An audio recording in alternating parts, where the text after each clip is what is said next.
Harfuch decomisó la fortuna de Sara García. Revela cómo la consiguió. La bóveda del Banco Nacional permanece cerrada desde el 8 de noviembre de 1980. 44 años de silencio absoluto. Omar García Harfuch observa cómo los técnicos forenses introducen el código de apertura judicial. El mecanismo metálico cruje, óxido contra acero. Dentro, 17 cajas de seguridad numeradas bajo un solo nombre: Sara García Hidalgo, la abuelita de México. La mujer que hizo llorar a 3 generaciones con su ternura en pantalla, la actriz más querida de la época de oro del cine mexicano. Harfuch no muestra emoción cuando abren la primera caja, sus agentes tampoco, pero el contenido los paraliza durante 5 segundos completos. Fotografías, cientos de fotografías ordenadas meticulosamente en sobres manila etiquetados con fechas y nombres. Hombres poderosos en situaciones comprometedoras, actrices jóvenes, demasiado jóvenes, en habitaciones de hotel. Políticos de los años 50 cuyas estatuas todavía adornan avenidas de la Ciudad de México. Y en cada sobre, cifras escritas con tinta azul: 15,000 pesos mensuales. Renovable. No son recuerdos, son activos financieros, material de extorsión profesional. La segunda caja contiene documentos notariales. Escrituras de propiedades a nombre de empleadas domésticas que ganaban 300 pesos al mes pero poseían mansiones en Cuernavaca valuadas en millones. Contratos de sociedades anónimas con nombres poéticos: Productora Dulce Hogar S.A., Inversiones Maternal S.C., Bienes Raíces La Abuelita, todas con la misma firma ilegible en calidad de accionista mayoritaria. La misma firma que aparecía en autógrafos para admiradores. La tercera caja tiene un diario, pasta de piel, hojas amarillentas pero perfectamente preservadas. La primera página dice: Registro Privado de Operaciones, S.G.H., 1945 hasta 1979. Harfuch lo abre al azar. Página 247. Entrada del 14 de marzo de 1955. Lourdes M. Rechazó oferta inicial. Incrementé presión vía familia. Aceptó después de recordarle situación, hermano, deudas, juego. Entregada cliente VIP 7, secretaría por 10,000. Recuperé inversión casting más 140% ganancia. Lourdes firmó exclusividad estudio. Excelente inversión. ¿Quién era realmente Sara García? ¿Cómo construyó un imperio financiero que ni los magnates del cine lograron? ¿Cuántas actrices desaparecidas de los archivos cinematográficos pasaron por sus manos? ¿Por qué el gobierno mexicano decomisa la fortuna de una mujer muerta hace más de 4 décadas? Y lo que descubrieron cambiaría todo. Quédate hasta el final porque esta historia tiene capas que ni expertos en cine mexicano imaginaban. Porque detrás de la imagen más tierna de nuestra cultura se ocultaba un sistema criminal que todavía tiene consecuencias hoy. Esto es Culebrón México, donde las historias más increíbles de nuestro país cobran vida. Si te fascinan estos misterios históricos, estos secretos que desafían todo lo que creíamos saber sobre nuestros íconos, suscríbete y activa la campanita. Cada semana, investigamos los casos que México nunca olvidó, pero que jamás comprendió completamente. Dale like si ya te voló la cabeza lo que acabas de escuchar, porque apenas vamos empezando. Y ahora sí, déjame contarte cómo llegamos hasta esa bóveda, hasta ese diario, hasta el momento en que todo lo que creíamos sobre la época de oro del cine mexicano se vino abajo. México, 1935 hasta 1965, la era dorada y sus sombras. Para entender la magnitud de lo que Harfuch descubrió, necesitas comprender qué significaba el cine mexicano entre 1935 y 1965. No era solo entretenimiento, era identidad nacional manufacturada. México salía de la revolución destrozado. 11 años de guerra civil, 1 millón de muertos, economía en ruinas, sociedad fragmentada. El gobierno necesitaba urgentemente algo que unificara al país, que creara un sentido de mexicanidad compartida. El cine fue esa herramienta.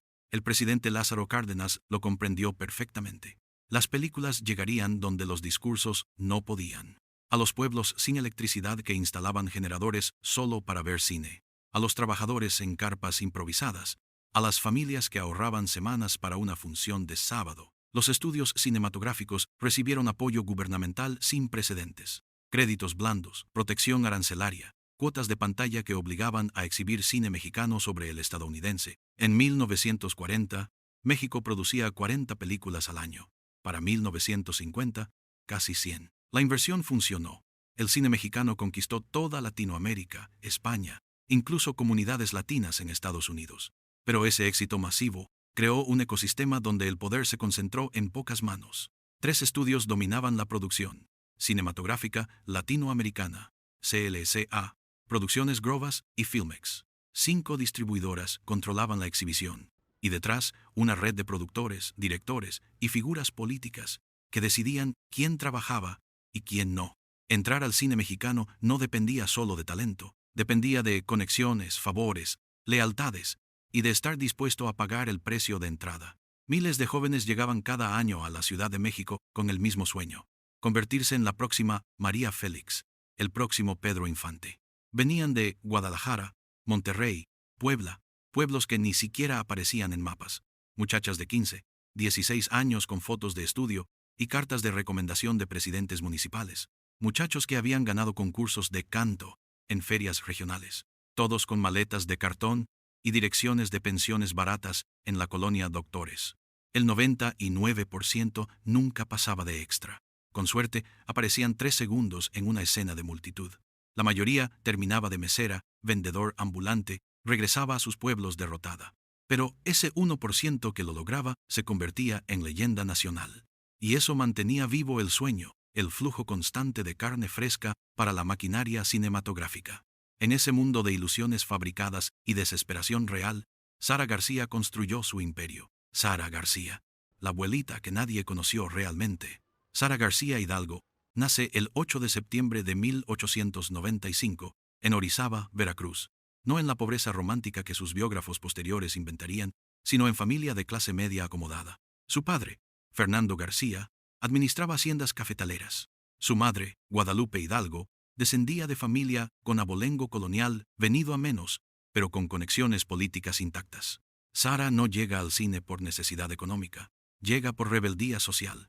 A los 23 años rechaza el matrimonio arreglado que su familia esperaba y huye a la Ciudad de México en 1918. La revolución acaba de terminar oficialmente, pero la ciudad es caos, combates esporádicos, escasez, oportunismo generalizado. Perfecta para reinventarse. Consigue trabajo en compañías teatrales de tercera categoría. No es bella según los estándares de la época. Es bajita, robusta, cara redonda, rasgos indígenas que las clases altas mexicanas todavía desprecian abiertamente. Pero tiene algo que el teatro necesita desesperadamente: presencia escénica natural y timing cómico impecable. Para 1925, trabaja regularmente en el Teatro Ideal, el Virginia Fábregas, el Principal. El cine la descubre por accidente en 1932. El director Ramón Peón busca una actriz maternal de verdad, no niñas jugando a mamás, para una escena de melodrama. Alguien le recomienda a Sara. Tiene 37 años, edad perfecta para papeles de madre sufrida. Filma 3 escenas en 2 días. No cobra casi nada, pero descubre algo crucial. La cámara la ama de manera que el teatro nunca lo hizo. Entre 1933 y 1937 hace 22 películas. Siempre papeles secundarios: la madre abnegada, la tía sabia, la vecina chismosa con corazón de oro. Los directores la adoran porque nunca llega tarde. Memoriza diálogos ajenos por si alguien los olvida. Cobra tarifas razonables. Las actrices principales la toleran porque no compite por protagónicos. Los productores la contratan porque saben que entregará profesionalismo absoluto. Pero Sara observa. Estudia cómo funcionan los estudios más allá de las cámaras. ¿Quién decide castings realmente? ¿Cómo se financian producciones? ¿Dónde se negocian contratos de verdad? No en oficinas, sino en restaurantes caros, cabaret, residencias privadas. Observa que el cine mexicano se maneja como hacienda porfiriana: relaciones personales, favores, lealtades feudales. Y observa algo más oscuro: cómo ciertos productores prueban actrices jóvenes antes de contratarlas. Cómo directores invitan a cenas privadas donde se discuten papeles. Cómo algunas muchachas consiguen roles principales después de esos encuentros y otras desaparecen de la industria completamente. Lo observa sin juzgar, sin indignarse. Simplemente archiva la información. Su gran oportunidad llega en 1938 con Mientras México duerme. No es la protagonista, pero su escena llorando por un hijo muerto se vuelve viral según los estándares pre-internet. La gente sale del cine comentándola, periódicos la mencionan, otras actrices intentan copiar su técnica. El director Fernando de Fuentes comprende que tiene oro, una actriz que puede hacer llorar audiencias sin decir palabra. Para 1940, Sara García es la madre del cine mexicano. Cuando los hijos se van, la consagra definitivamente. Interpreta a Lupita, madre abnegada cuyos 4 hijos la abandonan tras hacerse ricos. La escena final, donde Lupita muere sola, mientras sus hijos festejan en otro lugar, paraliza a México. Hombres rudos lloran abiertamente en cines. Mujeres prometen nunca abandonar a sus madres. La película rompe récords de taquilla, y Sara comprende perfectamente el poder que acaba de adquirir. Controla el arquetipo de madre mexicana idealizada. Políticos la invitan a inauguraciones porque su presencia valida valores familiares. La iglesia la considera aliada contra inmoralidad de otras actrices. Marcas de productos para el hogar la contratan para anuncios. No es solo actriz, es institución moral. Detrás de esa imagen, Sara García de 1940 es mujer profundamente diferente de su personaje. Nunca tuvo hijos propios, nunca se casó, aunque tuvo amantes discretos de ambos sexos. No le interesan valores familiares tradicionales, más allá de cómo monetizarlos. Lee a Nietzsche, Schopenhauer, Maquiavelo, en ediciones francesas que guarda en su biblioteca privada. Fuma puros cubanos a solas. Invierte en bolsa de valores cuando pocas mujeres mexicanas saben qué es eso. Desarrolla una filosofía personal brutal. El mundo es teatro, y teatro es mentira hermosa. Mi trabajo es vender la mentira más perfecta posible. Fuera de cámara, solo existe el poder, y quienes saben tomarlo. Entre 1940 y 1960, Sara filma 93 películas. Siempre como la abuelita, la madre, la tía, nunca como villana porque eso destruiría su marca. Cobra tarifas, que parecen modestas, entre 3,000 y 8,000 pesos por película, cuando estrellas como María Félix cobran 50,000 o más. Aquí está la primera gran contradicción. Sara García muere en 1980, dejando propiedades valuadas en lo que hoy serían 400 millones de pesos. ¿Cómo? Filmó casi 100 películas en 20 años, cierto, pero cobrando fracciones de lo que cobraban estrellas principales. Incluso ahorrando religiosamente, los números no cuadran. Durante décadas nadie preguntó. Sara era institución nacional. Cuando murió a los 85 años, México decretó 3 días de luto. Su funeral fue evento de Estado. Presidente López Portillo dio pésame público. Cientos de miles de personas desfilaron ante su féretro. Se publicaron libros celebrando su vida, su humildad, su entrega al pueblo mexicano. Su familia heredó discreta fortuna que manejó con absoluta privacidad. Algunos sobrinos, primos, sobrinos nietos que jamás dieron entrevistas extensas. Mantenían bajo perfil, vivían bien sin ostentación. Administraban lo que llamaban patrimonio familiar, a través de bufetes de abogados especializados, y ahí terminaba la historia. Hasta 2024, el misterio que nadie vio venir. La Unidad de Inteligencia Financiera de México no investigaba a Sara García. Investigaba redes de lavado de dinero contemporáneas vinculadas a trata de personas en la industria del entretenimiento. Algoritmos de rastreo financiero buscaban patrones, transferencias trianguladas, propiedades bajo prestanombres, sociedades fantasma que operaban décadas. El analista que detectó la anomalía se llamaba Roberto Fuentes, 32 años. Maestría en criminalística financiera por la UNAM. Revisaba flujos de dinero hacia cuentas bancarias en Suiza, abiertas entre 1950 y 1970. La mayoría eran conocidas: políticos corruptos, narcotraficantes pioneros, empresarios evasores, pero una serie de cuentas no encajaba en ningún perfil conocido. Cuenta número CH7743SGH, abierta en marzo de 1950, y 2 en Zúrich. Depósitos mensuales constantes de entre $5,000 y $15,000 hasta diciembre de 1979. Retiros mínimos. Acumulación sistemática. Para 1980, el saldo superaba los $3 millones. Enorme fortuna para estándares de 1980, especialmente considerando que los depósitos comenzaron cuando $3 millones equivalían a poder adquisitivo de 15 millones actuales. Las iniciales SGH activaron protocolos de búsqueda. Fuentes cruzó bases de datos históricas, esperando encontrar político, empresario, criminal conocido. Lo que encontró fue nombre que lo hizo dudar de sus propios sistemas. Sara García Hidalgo. Imposible. La abuelita de México no podía tener cuenta suiza con $3 millones. Debía ser homonimia. Pero la dirección registrada coincidía. Avenida Ámsterdam, 140, y 2, Colonia Hipódromo Condesa, Ciudad de México. La residencia conocida de Sara García. Las fechas coincidían. Cuenta abierta cuando Sara tenía 57 años, en pleno apogeo de su carrera. Los depósitos cesaban en diciembre de 1979, meses antes de su muerte, en noviembre de 1980. Fuentes investigó más. Descubrió segunda cuenta en Panamá, tercera en Islas Caimán, cuarta en Liechtenstein, todas bajo el mismo patrón. Iniciales SGH, misma dirección México, depósitos sistemáticos durante décadas. Cuando sumó todas las cuentas, el total lo dejó sin habla. 7.3 millones de dólares en 1980, equivalente a poder adquisitivo aproximado de 40 millones de dólares actuales, solo en efectivo internacional, sin contar propiedades, inversiones locales, otros activos. Fuentes escaló el hallazgo a su superior, quien lo escaló al director de la UIF, quien lo escaló directamente a Omar García Harfuch. Para enero de 2024, Harfuch tenía en su escritorio un reporte de 147 páginas titulado Análisis Patrimonial Forense.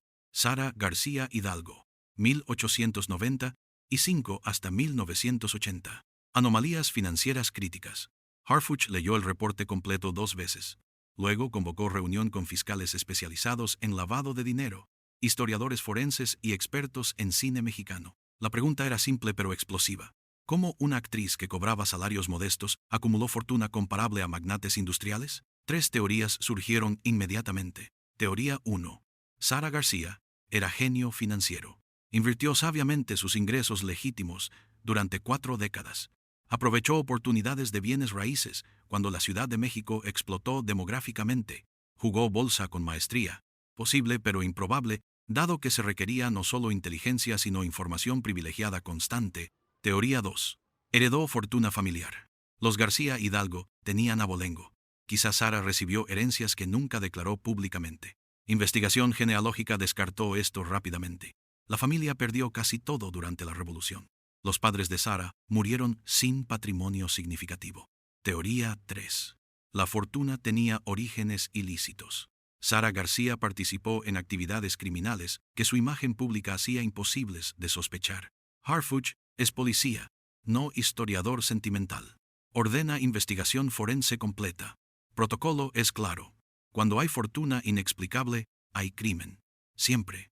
El 15 de marzo de 2024, Harfuch firma órdenes judiciales simultáneas para abrir todas las cajas de seguridad bancarias registradas a nombre de Sara García Hidalgo, o sus conocidos prestanombres, 17 cajas en total, selladas desde 1980. Cateo de residencia en Avenida Ámsterdam, 142. Ahora habitada por sobrina nieta Refugio García Sánchez, 82 años. Revisión forense de archivos notariales. Escrituras, testamentos, poderes, sociedades donde aparece nombre Sara García, entrevistas bajo protocolo fiscal a todos los herederos vivos de Sara García. Solicitud de cooperación judicial internacional para acceder a cuentas en Suiza, Panamá, Liechtenstein, Caimán. Los abogados de la familia García intentan detener el operativo. Argumentan que investigar a persona muerta hace 44 años es absurdo, que el patrimonio familiar es legítimo, que Sara García es símbolo nacional, y esto es ataque a la memoria mexicana. Presentan recursos legales. Los jueces los niegan todos. Harfuch tiene evidencia sólida de anomalías financieras graves. Procede. La apertura de la bóveda. 3 de abril de 2024, 6:47 de la mañana, Banco Nacional de México. Sucursal, Centro Histórico. Edificio Art Deco de 1925. Mismo banco donde Sara García abrió su primera cuenta en 1935. Harfuch llega con equipo de 12 agentes forenses especializados en crímenes financieros. Los acompaña notario público, 2 testigos judiciales, camarógrafo oficial que documentará cada paso. También está presente, bajo protesta legal, el abogado de la familia García, licenciado Ernesto Villalobos, 68 años, 30 años, representando intereses García. El director de sucursal, nervioso, guía al grupo hacia las bóvedas subterráneas. 3 niveles bajo tierra, temperatura controlada, humedad constante. Las cajas de seguridad de Sara García están en nivel más profundo. Sección D. Cajas 471 a 487. Villalobos insiste. Esto es violación de privacidad. La señora García fue ciudadana ejemplar. Esto sentará precedente peligroso. Harfuch no responde. Simplemente presenta nuevamente la orden judicial. El director del banco no tiene opción. Caja 471 se abre primero. El mecanismo está rígido después de 44 años, pero funciona. Dentro, lo que ya describimos. Fotografías comprometedoras organizadas meticulosamente.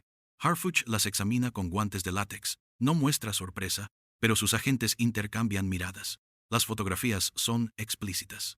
Hombres con uniformes militares de los años 50 con mujeres muy jóvenes. Políticos reconocibles de administraciones presidenciales pasadas en situaciones sexuales. Algunas muchachas en las fotos parecen tener 15, 16 años. Cada sobre tiene etiqueta, nombre codificado, solo iniciales, fecha y cantidad de dinero. RMV, marzo 1954 hasta 15.000 mensual. JLC, agosto 1957 hasta 20.000 mensual.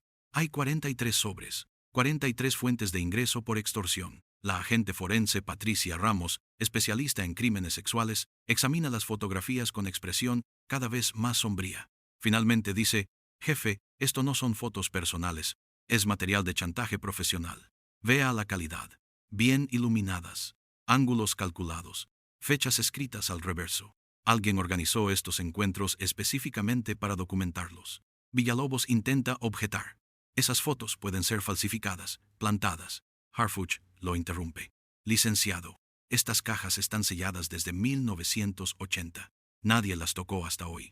Hay registros bancarios. Continúe observando en silencio o lo retiro del procedimiento. Caja 472.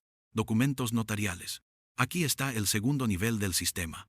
Escrituras de 14 propiedades en Ciudad de México, todas en zonas que se valorizaron enormemente entre 1945 y 1980. Polanco, Condesa, Roma, San Ángel. Ninguna está a nombre directo de Sara García. Una propiedad en Avenida Mazatlán 119, Condesa, está a nombre de Soledad Ramírez Cruz, empleada doméstica de Sara García, que ganaba 300 pesos mensuales según recibos de nómina de 1956. La escritura es de ese mismo año.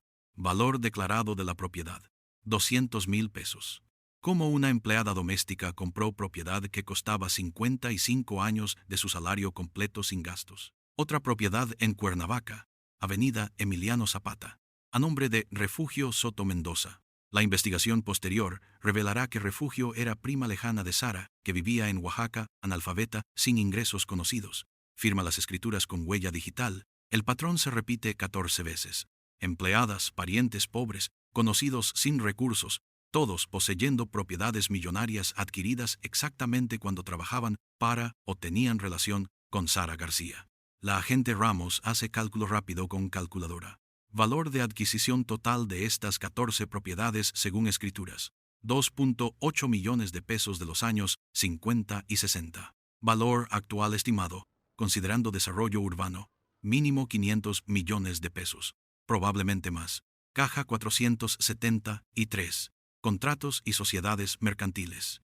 Aquí está la arquitectura financiera del imperio. Productora cinematográfica Dulce Hogar, S.A.D.C.V., constituida en 1947. Objeto social, producción, distribución y exhibición de películas.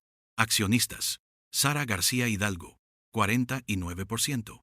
Soledad Ramírez Cruz, 26%. Fernando García Soto, 25%. Este último es sobrino de Sara, que trabajaba de contador en tienda departamental. Pero los documentos internos de la sociedad cuentan historia diferente. Actas de asambleas, donde Sara toma todas las decisiones. Contratos donde productora Dulce Hogar financió 16 películas entre 1948 y 1965. Convenios donde la productora recibía porcentajes de taquilla, derechos de distribución internacional, opciones de compra sobre otras productoras menores. Sara García no solo era actriz contratada, era productora encubierta, financiaba películas, controlaba castings, recibía ganancias, y lo hacía desde las sombras, manteniendo imagen pública de humilde actriz que solo quiere trabajar. Hay otras sociedades. Inversiones Maternales S.C., Bienes Raíces, Distribuidora La Abuelita S.A., Distribución Cinematográfica Regional. Publicidad Familiar SC. Agencia que manejaba contratos publicitarios de Sara y otras actrices. El licenciado Villalobos está pálido. Claramente no sabía la extensión de lo que encontrarían. Murmura, la señora García era empresaria visionaria. No hay nada ilegal en... Todavía no terminamos.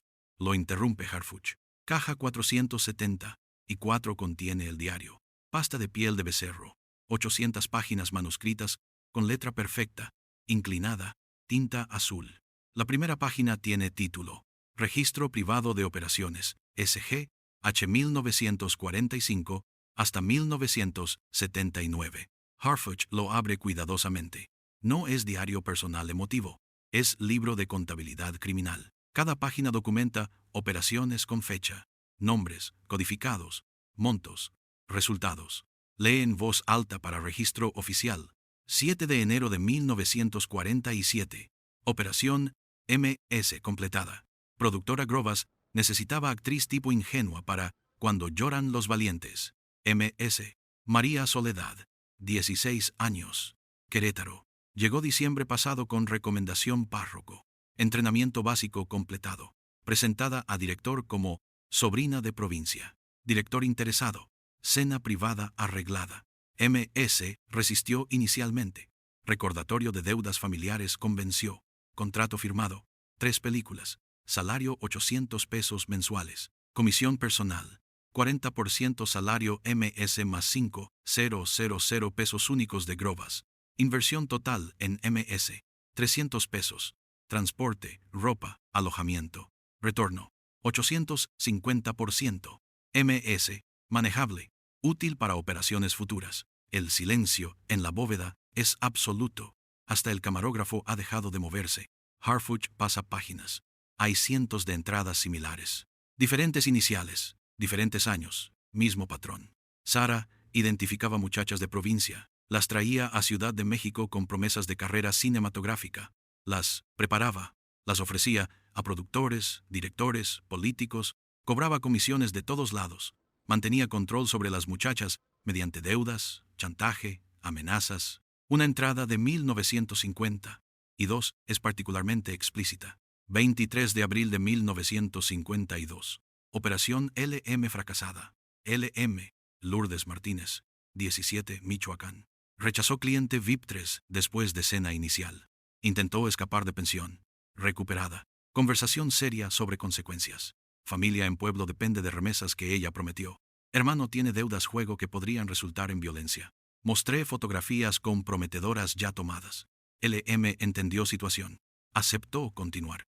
Segundo encuentro con VIP 3 exitoso. Cliente satisfecho. Pagó 10,000 pesos. LM recibió 500, suficiente para enviar a familia. LM ahora firmó contrato exclusividad con Clasa. Aprendió lección importante sobre cooperación. La agente Ramos tiene lágrimas en los ojos. Esto es trata de personas. Explotación sexual sistemática. Sara García era tratante. Villalobos intenta una última defensa. Ese diario puede ser falso, puede ser fantasía de mujer anciana. Harfuch saca su teléfono. Agente Fuentes, necesito que cruces nombres.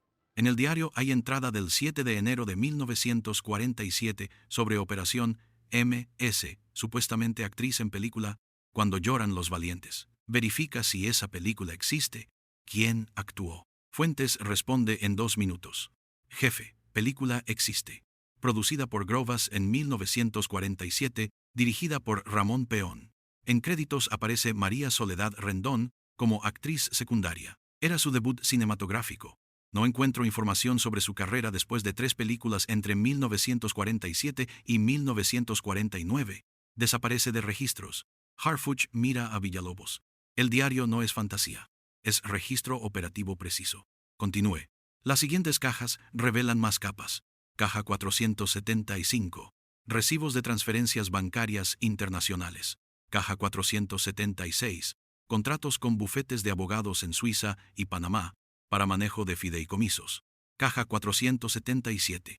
Pólizas de seguros de vida a nombre de personas que trabajaban para Sara, con Sara como beneficiaria. Caja 478. Más fotografías comprometedoras estas de actrices conocidas de la época de oro, en situaciones que destruirían sus carreras si se hicieran públicas. Pero es la caja 483 la que entrega el elemento más perturbador: grabaciones de audio. 17 acetatos de grabación, formato de los años 50, cada uno etiquetado con fecha y código.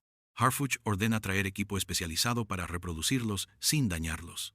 2 días después, en laboratorio forense, escuchan la primera grabación, fecha en etiqueta, 14 de marzo de 1955, VIP 7, LM.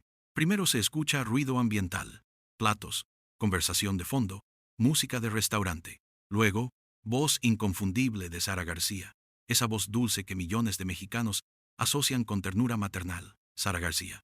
Entonces, ¿está de acuerdo con los términos, señor secretario? Voz masculina, distorsionada por calidad de grabación pero autoritaria. Depende. ¿La muchacha es discreta? Sara. Completamente. Lleva 3 meses bajo mi supervisión. Entiende perfectamente la importancia de la confidencialidad y las consecuencias de violarla. Voz masculina. ¿Edad? Sara. 17. Cumplió en enero, pero aparenta menos si eso es preferencia. Voz masculina. ¿Y después del encuentro? ¿No habrá problemas? Sara, riendo suavemente. Señor secretario, llevo haciendo esto 8 años. Jamás un problema. La muchacha firmará contrato de 3 películas inmediatamente después. Estará agradecida por la oportunidad.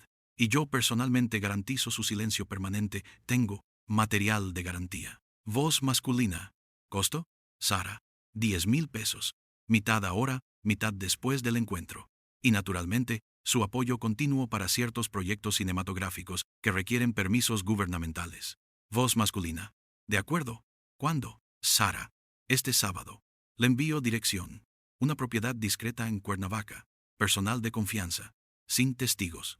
En el fondo de la grabación, apenas audible, se escucha otra voz femenina joven, casi un sollozo. Señora Sara. Sara, voz súbitamente fría. Silencio, Lourdes. Ve a esperar al automóvil. La grabación termina. En el laboratorio forense, nadie habla durante 30 segundos completos. Finalmente, Harfuch dice: necesito análisis vocal para confirmar que es Sara García. Necesito expertos en historia política para intentar identificar al funcionario por contexto. Y necesito encontrar qué pasó con Lourdes Martínez. Los análisis confirman: la voz es definitivamente de Sara García. Coincide con patrones vocales de sus películas.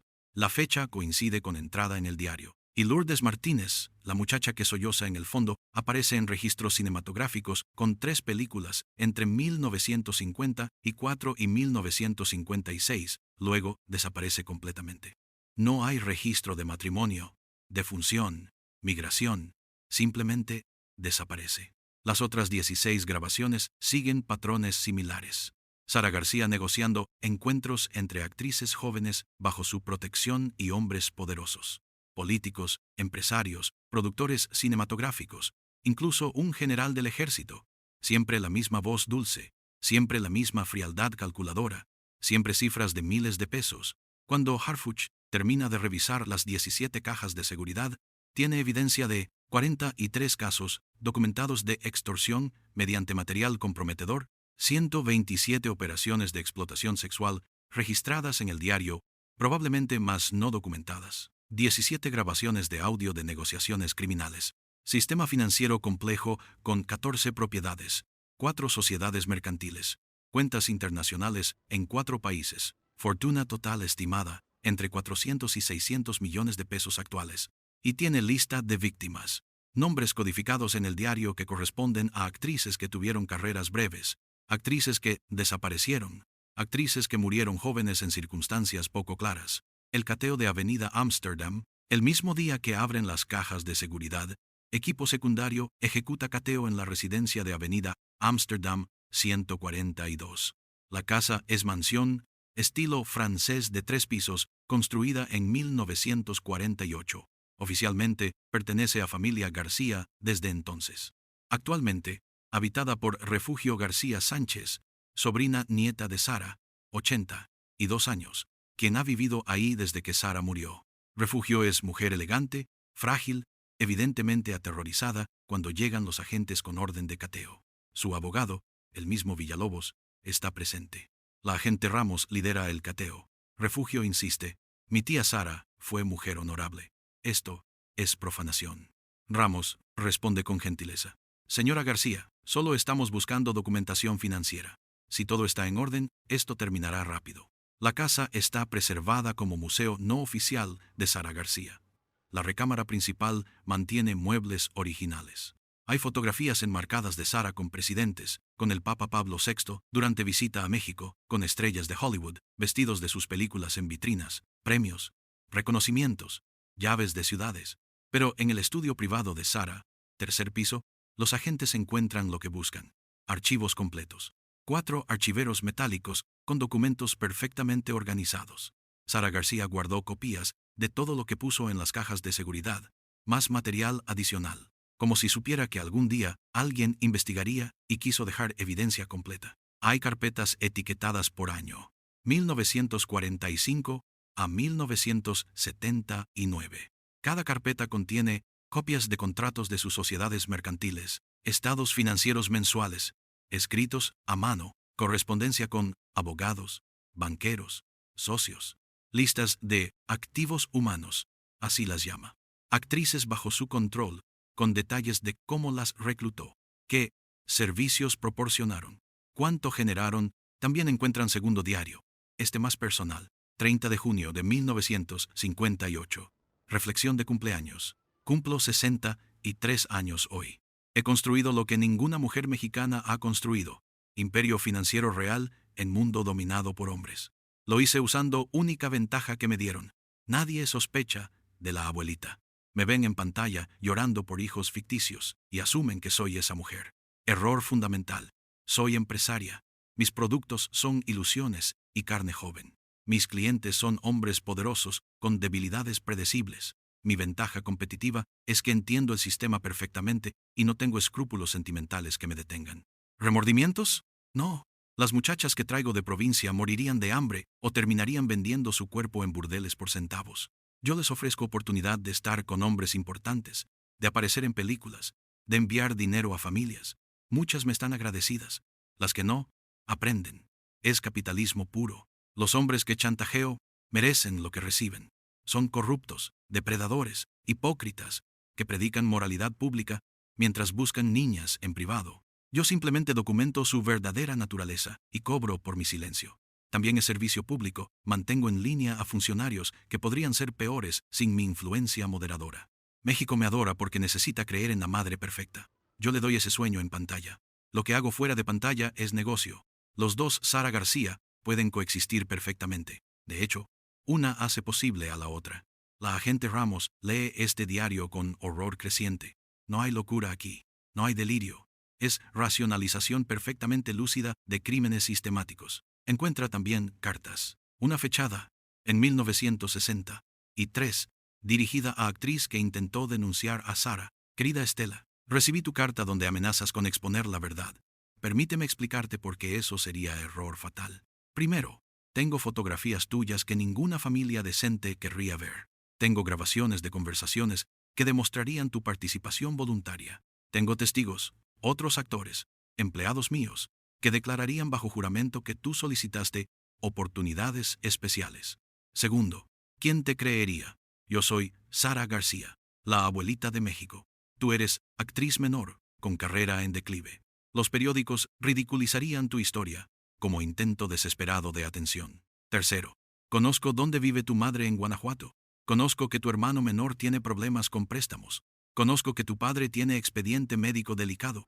Sería terrible si algo les pasara. Te sugiero aceptes que lo pasado quedó en el pasado. Continúa tu vida. Encuentra otro camino. Olvida cualquier idea de justicia o enfrenta consecuencias. Con cariño, Sara. Ramos encuentra 17 cartas similares a diferentes actrices, todas amenazando, todas usando combinación de destrucción reputacional y violencia implícita contra familias. En cajón del escritorio personal de Sara, encuentran lista actualizada hasta 1979 de todas sus víctimas conocidas. Hay 214 nombres, algunos tienen anotaciones: fallecida 1961, sobredosis, desaparecida 1954, sin resolver, suicidio 1968, casada, vive Monterrey, silenciosa. Activa Hollywood. Bajo control. Refugio García colapsa emocionalmente cuando los agentes le muestran lo que encontraron. Entre sollozos dice, no sabía la magnitud. Sabía que tía Sara era dura en negocios, pero pensé era solo eso, negocios. Villalobos intenta detener el interrogatorio, pero Refugio continúa. Cuando heredamos, nos dijeron que nunca abriéramos las cajas de seguridad del banco, que nunca revisáramos los archivos del estudio del tercer piso. Nos dijeron que, si lo hacíamos, todo se perdería. Yo obedecí. Ahora entiendo por qué. Ramos pregunta gentilmente, ¿quién les dio esas instrucciones? El abogado de tía Sara, el licenciado Mendoza, está muerto ya. Dijo que ella dejó instrucciones expresas, mantener todo sellado, administrar propiedades discretamente, nunca hablar con prensa sobre finanzas familiares. Dijo que si obedecíamos, viviríamos bien. Y vivimos bien, pero nunca pregunté de dónde venía el dinero realmente. Las conexiones se revelan, con evidencia de las cajas de seguridad y el cateo. Harfuch tiene fundamento para siguiente fase: rastrear conexiones entre el sistema de Sara García y redes criminales actuales. El analista Fuentes hace descubrimiento crucial. 3 de las sociedades mercantiles que Sara creó en los años 50 nunca se disolvieron. Continuaron operando bajo nuevos accionistas después de su muerte. Productora cinematográfica Dulce Hogar S.A. es ahora Grupo Dulce Hogar Entertainment. Produce telenovelas, maneja carreras de actores jóvenes, tiene contratos con plataformas de streaming. En su consejo directivo hay nombres conocidos de la industria del entretenimiento mexicana. Harfuch ordena auditoría. Descubren que Grupo Dulce Hogar ha sido investigado 2 veces en últimos 10 años por denuncias de actrices sobre situaciones inapropiadas en castings. Las investigaciones no prosperaron. Ahora Harfuch se pregunta, ¿es coincidencia o el sistema que Sara creó continuó evolucionando? Entrevistan a ex actriz que denunció a Grupo Dulce Hogar en 2019. Daniela Reyes, 32 años. Intentó carrera en televisión entre 2015 y 2018. Daniela testifica, me dijeron que para conseguir papel en telenovela importante necesitaba reunirme con uno de los productores ejecutivos. Reunión privada, en su departamento. Cuando llegué, quedó claro que no era reunión profesional. Me negué. Me dijeron que si hablaba, destruirían mi reputación. Denuncié de todos modos. La investigación no llegó a nada. Los abogados de Grupo Dulce Hogar son muy buenos o muy conectados. Harfuch pregunta, ¿alguien mencionó a Sara García durante todo esto? Daniela se sorprende. No directamente, pero espere. En las oficinas de Grupo Dulce Hogar hay una fotografía enorme de Sara García en el lobby principal, como fundadora honoraria o algo así. Pensé que era solo homenaje nostálgico. ¿Están diciendo qué? La investigación revela que de las 214 víctimas identificadas en la lista de Sara García, 27 están vivas todavía. Tienen entre 70 y 90 años. La mayoría nunca habló públicamente sobre Sara García. El equipo de Harfuch las localiza. 18 aceptan hablar bajo condición de confidencialidad. Sus testimonios son devastadores. Testimonio de Mercedes Landeros, 86 años. Ex actriz con carrera breve en los años 50, llegué a Ciudad de México en 1954. Tenía 17 años, quería ser actriz. Una conocida de mi pueblo me dio contacto. Busca a Sara García. Ella ayuda a muchachas de provincia. La busqué. Sara fue increíblemente amable. Me invitó a su casa. Me dio de comer. Me dijo que tenía talento, pero necesitaba presentarme a gente importante. La primera presentación fue cena con productor de cine. Sara me vistió, me peinó, me dio instrucciones. Sé amable, sé dulce. No digas que no a nada. No entendí, hasta que estuve sola con el productor después de la cena. Intenté irme. Me dijo que Sara le había prometido, que yo estaba de acuerdo. Lloré toda la noche. Al día siguiente confronté a Sara. Ella se rió. Me dijo, bienvenida a la industria. Esto es cómo funciona. Puedes cooperar y tener carrera, o puedes regresar a tu pueblito y pasar hambre. Me mostró fotografías que habían tomado la noche anterior, sin que yo supiera. Me dijo que si no cooperaba, las enviaría a mi familia, a mi pueblo. Quedé atrapada. Durante 2 años hice lo que Sara ordenaba. Aparecí en 5 películas. Pequeños papeles. El dinero que ganaba iba en su mayoría a Sara, como comisión por representación. En 1956 intenté escapar. Me casé, me mudé a Guadalajara, cambié mi nombre. Sara me dejó ir, pero me advirtió, si alguna vez hablas, te encuentro. Viví 70 años con ese secreto. Cuando supe que Sara murió en 1980, sentí alivio. Pensé que había terminado. Ahora me dicen que hay evidencia, que no fui la única, que fuimos cientos. No sé si sentir validación o más dolor. Otros testimonios siguen patrones similares. Muchachas jóvenes de provincia, promesas de carrera cinematográfica, presentaciones con hombres poderosos, chantaje cuando intentaban resistir, años de explotación, silencio forzado, mediante amenazas. 3 de los testimonios revelan algo más oscuro: desapariciones. Testimonio de Guadalupe Rojas, 82 años. Yo era amiga de Rocío Mendoza. Llegamos juntas a Ciudad de México en 1955. Las dos buscando ser actrices. Las dos conocimos a Sara García. Rocío era más bella que yo, más talentosa. Sara le consiguió audiciones inmediatamente, pero Rocío se enamoró de un muchacho pobre, un utilero de los estudios. Sara se enojó. Le dijo que esa relación arruinaría su carrera, que tenía compromisos con gente importante. Rocío se negó. Dijo que renunciaría a actuar si era necesario. Una noche, Rocío no regresó a la pensión. La buscamos durante semanas. Reportamos su desaparición. La policía no hizo nada significativo. Muchachas de provincia se escapan todo el tiempo, dijeron. Meses después me encontré con Sara en una función. Le pregunté por Rocío. Sara me miró fríamente y dijo: Rocío decidió regresar a su pueblo. No es para esta vida. Pero yo había llamado a la familia de Rocío. Ella nunca llegó. Siempre sospeché que Sara sabía qué pasó. Pero, ¿qué podía hacer? Era empleada de limpieza contra la actriz más famosa de México. El equipo de Harfuch investiga. Rocío Mendoza está en lista de personas desaparecidas sin resolver de 1956. Nunca se encontró cuerpo, nunca se resolvió el caso. Y su nombre está en el diario de Sara, con anotación: Operación RM, terminada anticipadamente, no viable, pérdida total de inversión. Hay otros 5 nombres en el diario con anotaciones similares: no viable, terminada, pérdida.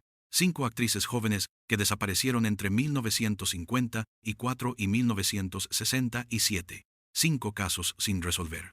Harfuch no puede probar que Sara García las mató o ordenó matarlas, pero puede probar que estaban bajo su control cuando desaparecieron y que ella registró sus desapariciones como pérdidas de inversión en su contabilidad criminal. El alcance político. Las fotografías comprometedoras en las cajas de seguridad incluyen políticos de administraciones presidenciales de 1946 a 1976. Algunos son reconocibles: subsecretarios, senadores, gobernadores.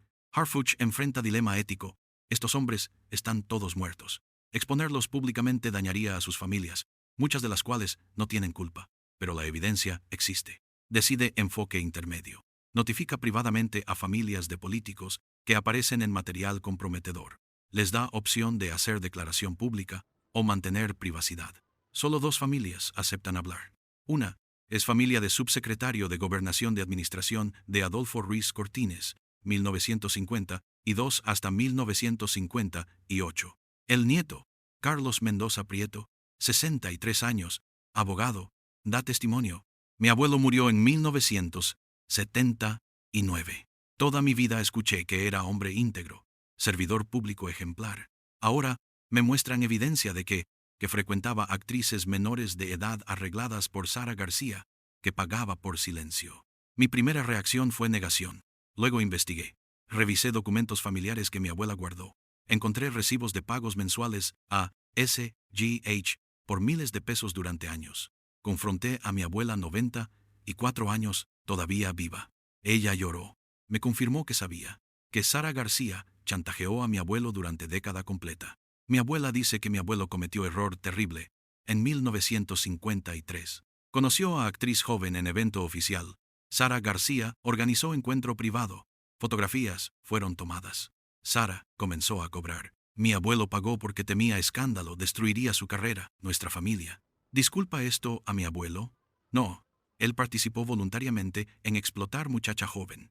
Luego pagó para ocultar su crimen. Es culpable.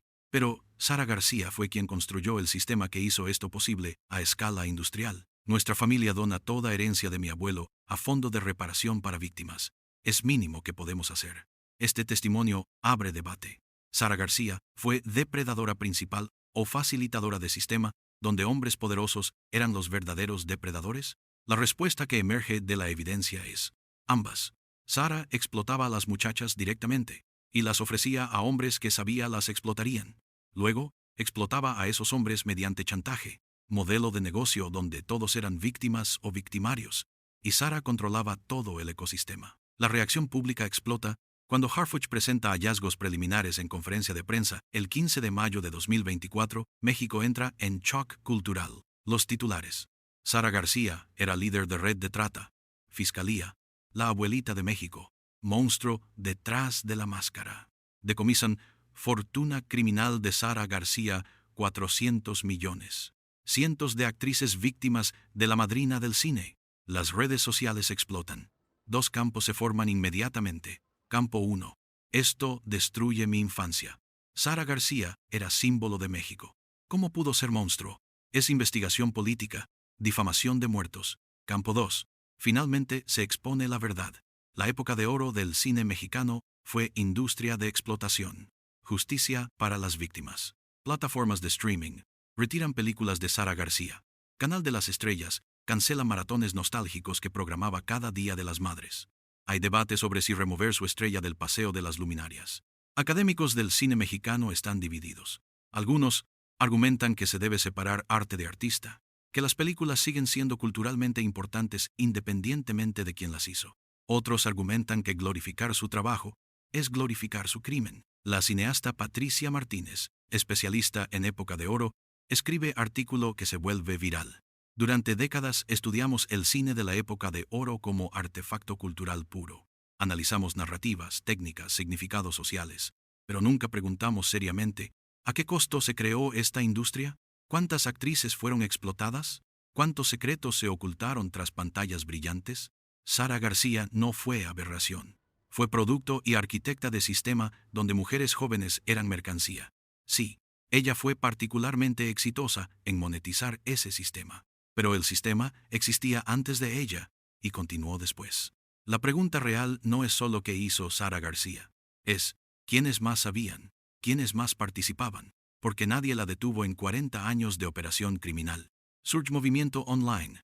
También eran víctimas, donde gente comparte historias de abuelas, tías, conocidas que intentaron carreras en cine mexicano en los 40S, 60S y desaparecieron o regresaron traumatizadas.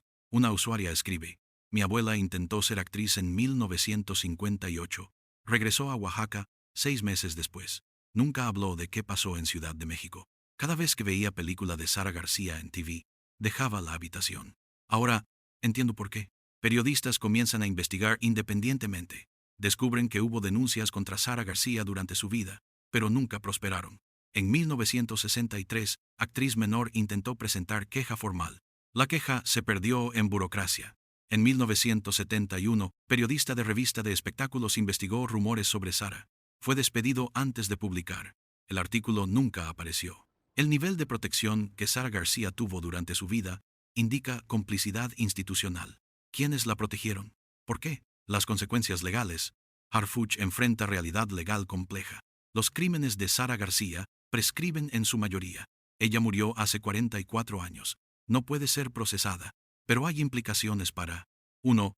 Los herederos actuales. La fortuna tiene orígenes criminales. Bajo ley mexicana, puede ser decomisada como producto de delito, incluso si herederos actuales no cometieron crímenes. En junio de 2024, juez federal ordena decomiso total de las 14 propiedades bajo prestanombres, cuentas bancarias internacionales, 3.2 millones de dólares recuperables, acciones en sociedades mercantiles, objetos de valor en bóvedas, valor total, 487 millones de pesos. Los herederos pierden todo. Refugio García y otros descendientes quedan solo con propiedades adquiridas con sus propios ingresos legítimos post. 1980. Refugio da última entrevista antes de retirarse de vida pública. Viví en casa comprada con sufrimiento de muchachas inocentes. No merezco nada de eso. Apruebo el decomiso. Solo espero que sirva para algo bueno. 2. Grupo Dulce Hogar Entertainment y sucesores corporativos. Auditorías profundas. Si se demuestra que continuaron prácticas criminales de Sara García, enfrentan cargos. La investigación encuentra evidencia de conductas inapropiadas, pero no del nivel sistemático de Sara. La empresa enfrenta multas, reestructuración obligatoria Supervisión permanente. 3. Casos de desapariciones sin resolver. Se reabren 5 casos de actrices desaparecidas entre 1954 y 1967. Con evidencia del diario de Sara, hay nueva línea de investigación. En 2 casos se ofrecen recompensas por información. Ningún caso se resuelve completamente, pero familias finalmente tienen respuestas parciales sobre qué pasó. 4. Fondo de reparación. Los 487 millones decomisados se destinan a fondo fiduciario para compensación a víctimas vivas identificadas, apoyo a familias de víctimas fallecidas, programas contra trata de personas en industria del entretenimiento, becas para investigación sobre explotación en cine mexicano. 27 víctimas vivas reciben compensación. Cantidades varían según severidad de explotación sufrida, documentada en Diario de Sara. Los pagos van de 500,000 a 3 millones de pesos por víctima. Mercedes Landeros, quien dio testimonio, recibe 2.1 millones. No es justicia real. Justicia real sería que esto nunca pasó, pero es reconocimiento de que sí pasó, de que no estuve loca, de que no fue mi culpa. Eso tiene valor que dinero no puede medir. El debate cultural se profundiza. La revelación sobre Sara García fuerza a México a confrontar preguntas incómodas sobre sus íconos culturales. El debate se centra en 3 ejes. Eje 1. ¿Se puede separar arte de artista? Las películas de Sara García técnicamente son excelentes. Su actuación es genuinamente conmovedora. Representan momento histórico importante del cine mexicano. ¿Eso cambia porque quien las hizo era criminal? El crítico de cine Eduardo Maldonado argumenta: el arte existe independientemente de quien lo creó. Cuando los hijos se van, es película culturalmente significativa que dice verdades sobre México. Que Sara García fuera monstruo en vida real no cambia el valor artístico de su trabajo. La activista feminista Claudia Torres contraargumenta: ese argumento ignora que Sara usó su imagen de abuelita tierna específicamente para cometer crímenes. Su arte era su arma. No se pueden separar. Cada película suya perpetuaba la ilusión que le permitía operar impunemente. Eje 2. ¿Por qué nadie sospechó antes? Esta pregunta genera autocrítica cultural. Muchos admiten que hubo señales pero fueron ignoradas. El historiador Roberto Fernández escribe: durante años circularon rumores sobre Sara García. Es muy rica para ser actriz. Controla casting sospechosamente. Muchas muchachas desaparecen después de trabajar con ella, pero nadie investigó seriamente porque Sara era ícono intocable. Hay lección ahí sobre cómo la veneración ciega a íconos nos impide ver maldad evidente. Necesitamos íconos tanto que ignoramos evidencia contradictoria. Esto aplica no solo a Sara García, sino a muchas figuras que colocamos en pedestales. Eje 3. ¿Quiénes más sabían? ¿Quiénes más participaban? Esta es pregunta más inquietante. El diario de Sara menciona socios, clientes, colaboradores, nombres codificados, pero implicando que ella no operaba sola. ¿Cuántos productores, directores, actores del cine mexicano sabían y participaban? ¿Cuántos simplemente miraban hacia otro lado? Algunos actores de la época de oro todavía viven. Tienen ahora 80 o 90 años. Periodistas los buscan. La mayoría se niega a comentar. 2 dan entrevistas. Actor secundario Ramón Valdés, hijo no confundir con el comediante famoso, 91 años. ¿Sí sabíamos? Claro que sabíamos. No los detalles específicos, no la magnitud, pero sabíamos que Sara García ayudaba a actrices jóvenes a conseguir papeles de maneras cuestionables. Era secreto a voces. ¿Por qué no dijimos nada? Porque era industria pequeña. Si te señalaban como problemático, perdías trabajo. Porque Sara tenía poder, conexiones, porque, honestamente, pensábamos que las muchachas aceptaban lo que pasaba. Ahora veo que fue cobardía. Debimos haber hablado. Debimos haber protegido a esas muchachas. No lo hicimos. Viviré mis últimos años con esa culpa. La actriz Silvia Pinal, sobreviviente de época de oro que sí alcanzó estrellato, da entrevista más matizada. Sara García fue parte del sistema podrido, pero solo parte. Había productores que exigían favores sexuales antes de contratar actrices. Había directores que acosaban en sets.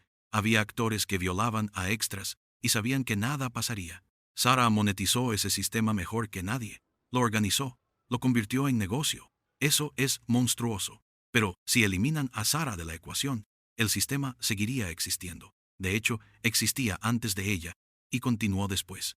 La lección real es que la industria del entretenimiento mexicana fue construida sobre explotación de mujeres. Necesitamos admitir eso, no solo culpar a Sara García y fingir que todo lo demás estaba bien. Las preguntas que permanecen, a pesar de toda la evidencia recopilada, hay misterios sin resolver. 1. ¿Cuántas víctimas reales hubo? El diario documenta 214 nombres. Pero Sara operó durante 35 años. ¿Solo 214? ¿O hay otras víctimas cuyos nombres nunca documentó? Testimonios sugieren que podría haber cientos más. 2. ¿Qué pasó con las 5 actrices marcadas como no viables? Nunca se encontraron cuerpos. Casos permanecen sin resolver. ¿Murieron? ¿Fueron asesinadas? ¿Huyeron a otras ciudades bajo identidades nuevas? No hay respuestas. 3. ¿Quiénes eran los hombres en las fotografías? Harfuch identifica algunos, pero muchos permanecen anónimos. Algunos son probablemente políticos o empresarios cuyos descendientes todavía tienen poder. ¿Se revelarán todos los nombres algún día? 4. ¿El sistema que Sara creó todavía existe? Grupo Dulce Hogar y otras empresas sucesoras fueron investigadas. Se encontró conducta inapropiada, pero no al nivel de Sara. Pero, ¿hay otras redes no descubiertas? Testimonios de actrices contemporáneas sobre casting couch, abuso de poder, sugieren que el sistema evolucionó, pero no murió. 5. ¿Por qué Sara documentó todo tan meticulosamente? Esta es quizá pregunta más inquietante. Sara pudo haber operado sin dejar evidencia. En cambio, mantuvo registros obsesivamente detallados. El diario, las grabaciones, las fotografías organizadas, psicólogos forenses que analizaron el material ofrecen teoría. Sara García tenía necesidad narcisista de documentar su éxito. Veía sus crímenes como logros empresariales. El diario era su manera de probar a sí misma que era exitosa en mundo, que no le daba crédito público por su genio financiero. O, teoría más oscura. Sara sabía que algún día sería descubierta. Quería que se conociera la verdad completa. El diario es confesión deliberada. Su manera de decir, engañé a todos durante toda mi vida. Fui más inteligente que todos ustedes. Reflexiones sobre legado, identidad y verdad. El caso Sara García. Fuerza a México a confrontar cómo construye y destruye íconos. Durante 70 años, Sara García fue símbolo incuestionable. Representaba valores que México quería creer en sí mismo. Familia, sacrificio maternal, humildad, bondad. 3 generaciones crecieron viendo sus películas, llorando con sus escenas, citando sus diálogos. Ahora, ese símbolo está destruido. No por campaña de difamación, sino por evidencia abrumadora de crímenes sistemáticos. ¿Qué hace sociedad cuando descubre que ícono fundamental era mentira?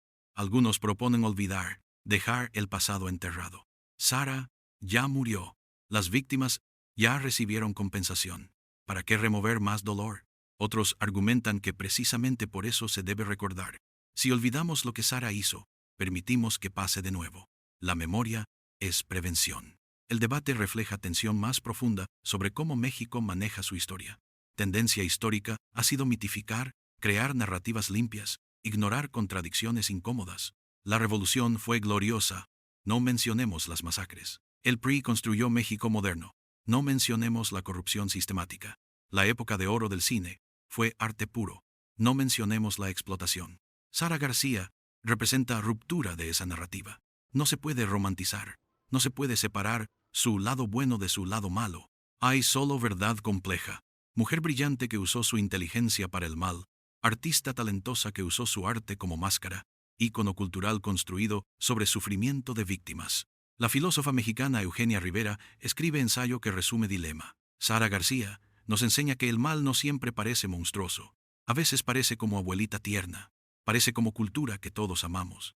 Parece como memoria que todos compartimos. El desafío no es solo identificar monstruos obvios, es cuestionar constantemente las narrativas que nos cuentan, los íconos que veneramos, las verdades que asumimos. Sara García nos engañó durante 70 años. ¿Quién más nos está engañando ahora, que no vemos porque nos ciega la veneración? ¿Dónde están ahora? Omar García Harfuch continúa como secretario de Seguridad. El caso Sara García establece precedente. Fortuna criminal puede ser decomisada incluso décadas después de crímenes, incluso de personas muertas. Otros casos similares se investigan ahora. Refugio García Sánchez se retiró de vida pública. Vive modestamente con recursos propios. Donó papeles personales de Sara García a Archivo Histórico de la Cineteca Nacional, con instrucción de que sean accesibles a investigadores. Las 27 víctimas vivas identificadas recibieron compensación. Algunas dieron testimonios públicos, otras permanecen anónimas. Mercedes Landeros se convirtió en activista contra trata de personas, dando conferencias en universidades sobre su experiencia. Grupo Dulce Hogar Entertainment fue reestructurado completamente. Nueva administración, protocolos contra acoso, supervisión externa. Su lobby todavía tiene fotografía de Sara García, pero ahora con placa que dice Sara García, 1895 hasta 1980, fundadora. Recordada no solo por su arte, sino por las lecciones que su vida nos enseña sobre poder, abuso y la importancia de proteger a los vulnerables. Las películas de Sara García permanecen en archivo cinematográfico, pero con advertencias contextuales. Cuando se exhiben, incluyen introducción explicando la historia real de Sara García. Algunos cinéfilos las ven como documentos históricos. Otros se niegan a verlas. Casos de desapariciones sin resolver permanecen abiertos. Familias de las 5 actrices no viables tienen ahora evidencia de que Sara García estuvo involucrada. No hay justicia legal completa, pero hay reconocimiento oficial. El Fondo de Reparación, creado con 487 millones decomisados, opera activamente. Ha financiado Centro de Apoyo a Víctimas de Trata en Industria del Entretenimiento, programa de becas para investigación sobre abuso en cine mexicano, campañas de concientización sobre casting couch y explotación sexual en medios. La Academia Cinematográfica Mexicana creó premio anual Justicia y Memoria para documentales que expongan abusos en industria del entretenimiento. El primer premio fue para documental sobre víctimas de Sara García. Los archivos de Sara García están disponibles para investigadores en Cineteca Nacional. Cada año, estudiantes de cine, historia, criminología los estudian. Tesis, libros, documentales surgen continuamente. La historia sigue revelando capas. Testimonios continúan surgiendo. En 2025, ex empleada doméstica de Sara García, 93 años, da entrevista revelando que Sara mantenía habitaciones especiales en su residencia de Cuernavaca, donde ocurrían los encuentros. Proporciona detalles arquitectónicos que permiten investigación adicional. El debate cultural continúa. Cada año, alrededor del aniversario de muerte de Sara García, 8 de noviembre, México discute nuevamente. ¿Cómo recordamos íconos con pasados criminales? ¿Arte puede existir separado de artista? ¿Protección de íconos culturales impide justicia? No hay consenso. Quizá no debe haberlo. Quizá la incomodidad de la pregunta es parte del aprendizaje. Epílogo. Regreso a la bóveda. Regresamos al momento donde comenzamos. Harfuch abriendo la caja de seguridad, 471 en abril de 2024. Ahora entendemos el peso de ese momento. No era solo descubrimiento de crímenes viejos. Era ruptura de ilusión nacional. Era exposición de sistema criminal que operó impunemente durante décadas.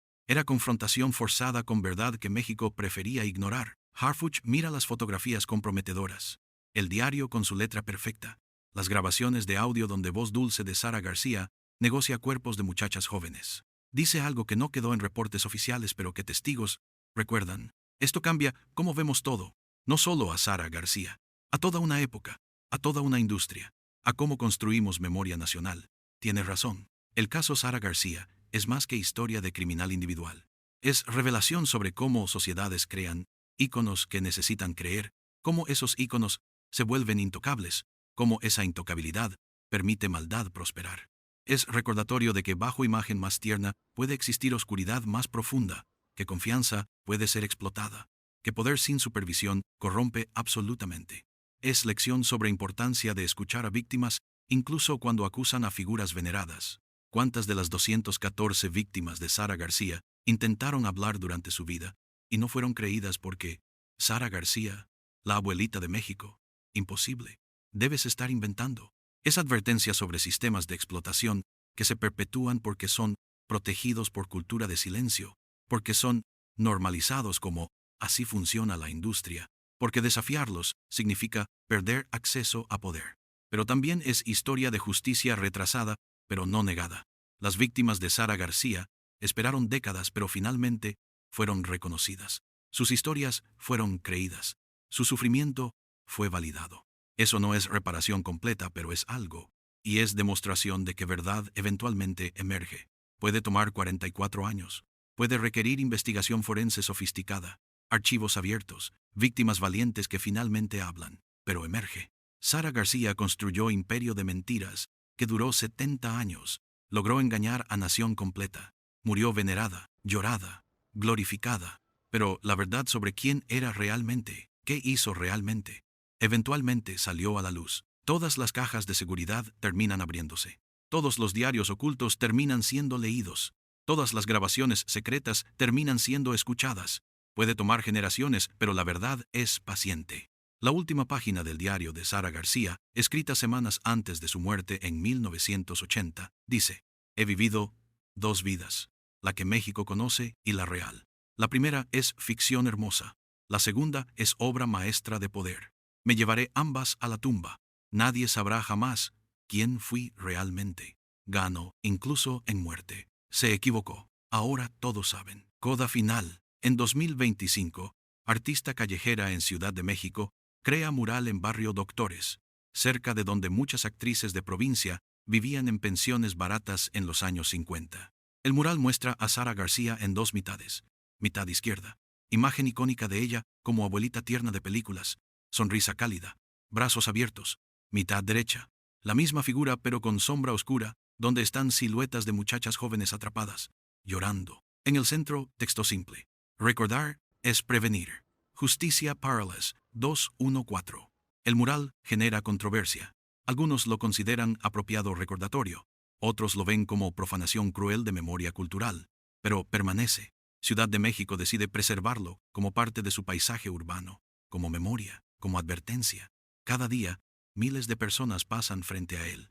Algunos se detienen, leen, reflexionan, otros apresuran el paso, incómodos, pero todos lo ven. Y eso, quizá, es el punto: no olvidar, no romantizar, no permitir que narrativas cómodas oculten verdades incómodas. Sara García fue la abuelita de México en pantalla. En realidad, fue arquitecta de sistema criminal que destruyó vidas de cientos de muchachas. Ambas verdades existen.